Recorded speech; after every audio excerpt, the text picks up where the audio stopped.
High বন্ধুরা, দেখো আমি কত সুন্দর স্কেটিং করছি। মোটামুটি ব্যালেন্স চলে এসছে অনেকটা। বাট আমি আপনাদের স্কেটিং দেখানোর জন্য ভিডিওটা করিনি বা ছাড়ছি না। এখানে কিন্তু অনেক স্ক্যাম হয়। এই ধরনের ছোট ছোট অ্যাক্টিভিটির মাধ্যমে অনেক টাকা নিয়ে নেয়। তো তোমরা কেউ যদি মানালি সাইডে ঘুরতে যাও, সো এইগুলো দরদাম করে অনেক কমানো যায়। যেমন আমাদের পার হেড 2,000 টাকা প্যাকেজ ছিল, সেটা আমরা 1,250-এ নিয়ে এসেছিলাম।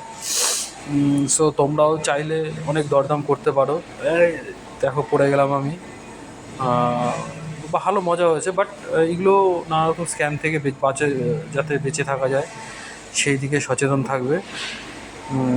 নাহলে ওভারঅল গুড, খুব ভালো মজা করেছি আমরা। আর খুব ভালো লেগেছে। কিন্তু এইসব স্ক্যাম থেকে বেঁচে থাকবে, দরদাম করে প্যাকেজগুলো নেবে।